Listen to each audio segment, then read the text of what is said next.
Hi, and welcome to our last video for Chapter 14. In this objective, what we're going to look at is short and long run in a perfectly competitive market. So let me go ahead and share my slides with you. Okay, go ahead and start this. Okay, so we're going to go ahead and look at firms in perfectly competitive markets. And here we're going to take a look at the short run and the long run and look at the supply curve for a perfectly competitive market. I did allude to this a lot in the previous segments, so it shouldn't be totally unfamiliar to you.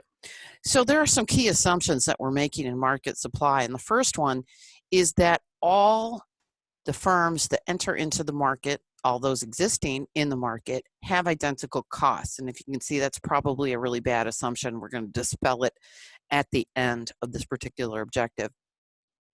We're also going to say that firms' costs do not change as others enter or exit. And again, that's probably a poor assumption because it's not actually true in real life. We're going to say that the number of firms in the market in the short term is fixed, and then in the long term is variable. So the short run market supply curve, remember, as long as average variable cost is less than or equal to price, then we're going to produce where marginal revenue and marginal cost meet. So here we have, and this is a good example of taking a look at one firm. And again, here's the supply curve for the one firm in a perfectly competitive market. Okay. Now, what we're going to do is then say, okay, well, how does this market, the whole of the perfectly competitive market, look? So in this example, let me erase that because that was really kind of bad. Partner options. Okay, let's not do that. Let's go down here. And okay. So the market is going to be all of the firms in this perfectly competitive market. In the first segment, we talked about milk. So this is everyone that produces milk, all producers added up together. Okay. So if we have 1,000 identical firms, then what we're going to say is that the price is still going to be equal to marginal revenue, which equals average revenue in a perfectly competitive market. So if we look at this, we're going to have, again, different prices, and we're going to see that different firms will enter in based upon the price in the market. Remember that the market supply is made up of a lot of producers. These producers up here have a higher cost than, say, these producers down here. So these producers here in this particular region of the supply curve can produce at a much more lower cost, and so are much more efficient when we look at this. Okay, so we talked a little bit about in the long run, and we said that because there are no barriers to entry here, that firms are, it's easy to enter and easy to exit. So there's no barriers to entry or barriers to exit. So no barriers. And that's what makes the variability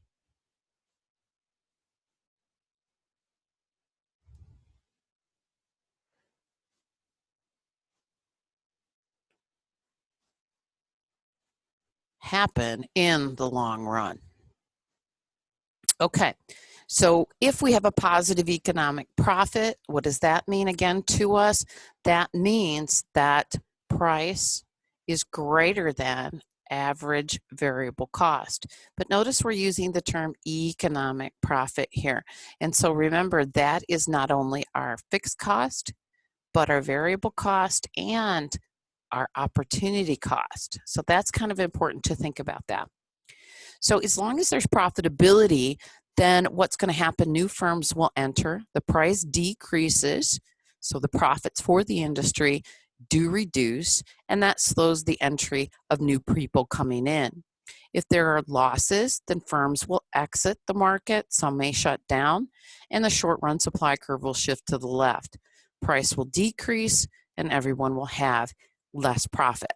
So when does that condition, that downward spiral or upward spiral, when does that stop? And it stops when is the entry and exit complete is when remaining firms earn zero economic profit. Now remember, that includes opportunity cost. Okay, so that's kind of an important idea to look at. So we're going to say that in the long run, what actually happens here is the zero profit condition exists. Price, which is also marginal revenue in a perfectly competitive market, will equal marginal cost, which will equal average total cost. So they're all going to end up converging in the long run. Okay? So why do some firms stay in business? And again, remember, it's because of opportunity cost. I talk about my business a lot, and by doing all of the labor myself, then the opportunity cost of that, I can actually operate in a zero economic profit status. Some firms don't. Some firms earn enough, and then accounting profit might be positive, which is kind of where I'm at in my business. So here we have one firm. Notice we are looking at the long run average total cost curve here for one firm, just one. Then we'll look at it for the market. And what tends to happen is that price, again, price, marginal revenue, and average revenue all being the same, notice they're going to converge. So long run supply, where economic profit is equal to zero, is going to be equal to price, which is equal to marginal revenue, which is equal to average revenue. And those are all going to converge in the long run. Therefore, we will not get individuals that want to enter this market, so no entry. And likewise, we will get no exit. Okay, so a firm begins in the long run. So again, here we have the one firm. Remember, price is equal to marginal revenue. So we're going to produce right here. Notice this is where average total cost, marginal revenue, and marginal cost are all the same. And so that's where we're at this point. If we look at it, here's our long run supply curve. Here's the demand by the buyers in the market. And here's the supply curve representing those suppliers in the market.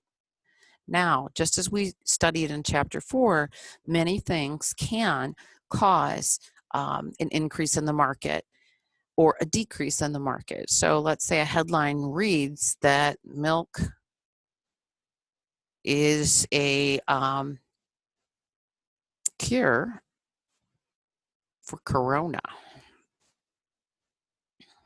Okay, take a moment and think about what might happen in this instance. In this instance, if you said, I think the demand curve will shift outward, you're exactly right, and it would shift outward to D2.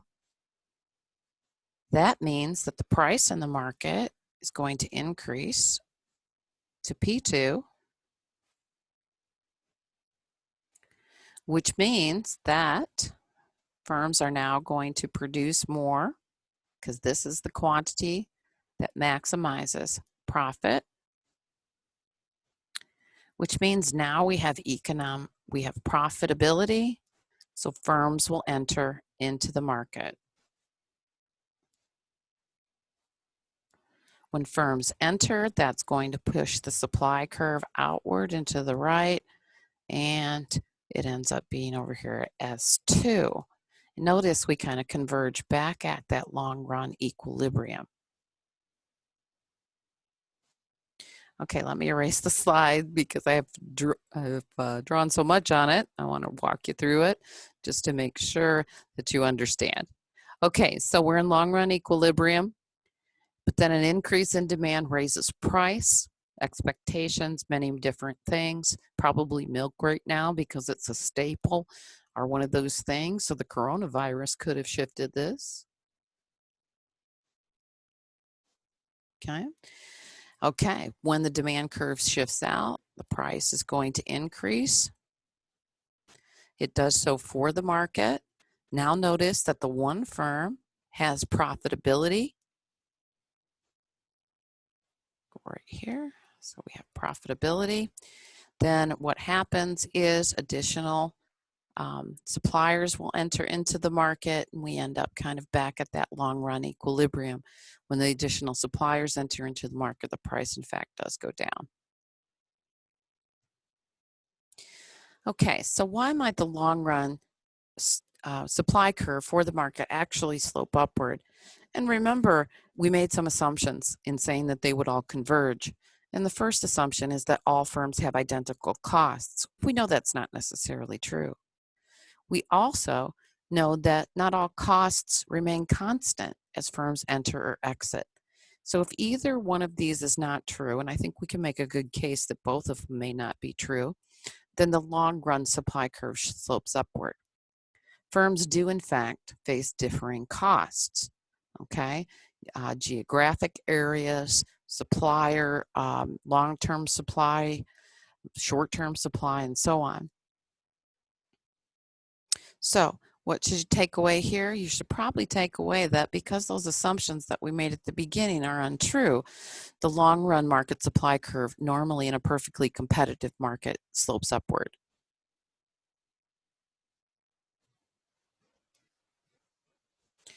Costs rise as a firm enters the market. That's probably true as well.